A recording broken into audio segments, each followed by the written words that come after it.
नेता प्रतिपक्ष जयराम ठाकुर ने कहा कि कांग्रेस की प्रदेश सरकार ने टॉयलेट टैक्स लगाकर प्रदेश का नाम देश में बदनाम कर दिया है। शिमला में आयोजित पत्रकार वार्ता को संबोधित करते हुए जयराम ठाकुर ने कहा कि सुक्खू सरकार ने राज्य की जनता को ठगा है। 2 वर्ष होने को आए हैं, लेकिन सरकार एक भी योजना को लागू नहीं कर पाई है और केवल पिछली सरकार द्वारा अधूरे कार्यों का शिलान्यास कर वाहवाही लूट रहे हैं। उन्होंने कहा कि सुक्खू सरकार की नाकामियों के कारण प्रदेश बहुत बड़े आर्थिक संकट से गुजर रहा है।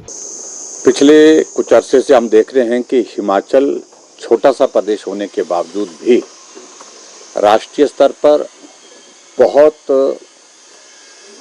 बार खबरों में चलता जा रहा है और राष्ट्रीय स्तर पर कवरेज जिस प्रकार से हिमाचल प्रदेश को मिली, स्वाभाविक रूप से उससे राजनीतिक क्षेत्र में भी बहुत ये चर्चा का विषय बना हुआ है और इसके अतिरिक्त जो सामाजिक क्षेत्र हैं उसमें भी और मीडिया में भी किसी अच्छे विषय को लेकर के अगर प्रदेश की चर्चा हो तो प्रदेशवासियों का सर गर्व के कारण जो है वो ऊंचा होता है, छाती चौड़ी होती है।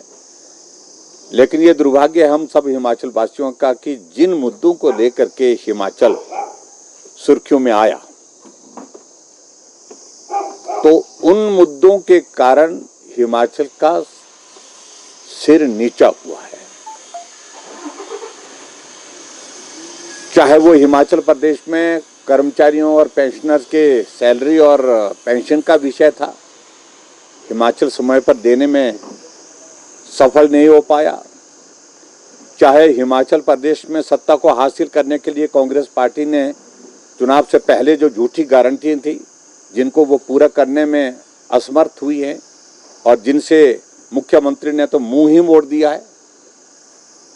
चाहे हिमाचल प्रदेश में संजौली में जो घटनाक्रम घटित हुआ, मस्जिद विवाद, उसके कारण राष्ट्रीय स्तर पर चर्चा में आए और चाहे उसके बाद आगे बढ़ करके एक बहुत ही ऐसा विषय जो जिस पर पूरा प्रदेश नहीं पूरा देश हंस रहा है, हिमाचल प्रदेश की जग हंसाई हुई है और वो टॉयलेट टैक्स है।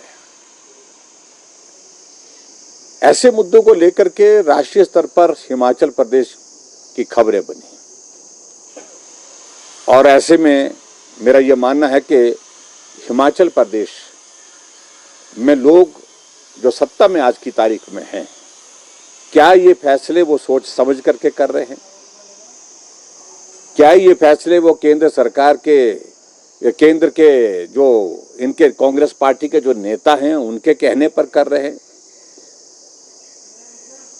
या ऐसी परिस्थिति है कि मुख्यमंत्री फैसले किया जा रहा है, कैबिनेट और उनके पार्टी के साथी उन फैसलों से अवगत ही नहीं है।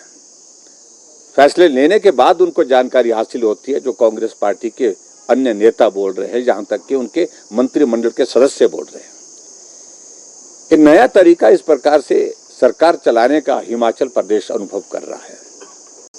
मैं मित्रों इस बात को लेकर के बड़ा साफ कहना चाह रहा हूं, आज भी हिमाचल प्रदेश में 2 वर्ष का कार्यकाल कांग्रेस का पूरा होने जा रहा है। अगर कहीं उद्घाटन हो रहा है तो उद्घाटन उसी योजना का हो रहा है जिसका शिलान्यास भारतीय जनता पार्टी की पूर्व की सरकार में रखा गया है।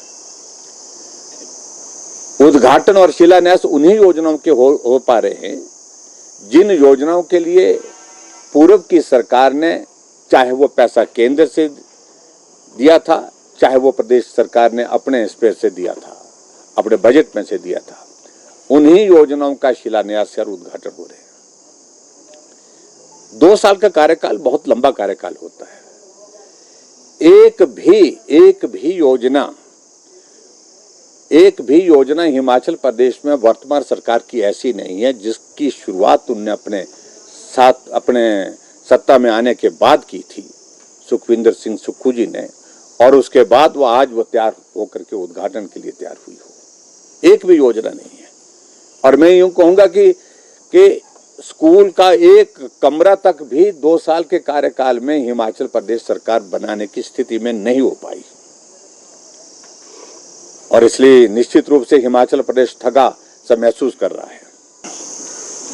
देखिए, वो नोटिफिकेशन निकाले, हमारी सरकार ने कोई भी टॉयलेट टैक्स नहीं लगाया था। हमारी गवर्नमेंट के दौरान सिर्फ इतना ही हुआ था, शिमला कॉरपोरेशन के सिलसिले में एक फैसला ये लिया था जो वाटर चार्जेस की इंक्रीज करने के लिए अगर कॉरपोरेशन उसको पारित करे तो 10% जो है वो इंक्रीज करने के लिए उस पर प्रावधान रखा था। लेकिन उसमें गवर्नमेंट का कोई फैसला ऐसा नहीं था कि भी उसमें गवर्नमेंट तय करेगी, लेकिन वो कॉरपोरेशन के उस पर छोड़ा था। लेकिन इसके अलावा तो कोई इस तरह की बात नहीं है।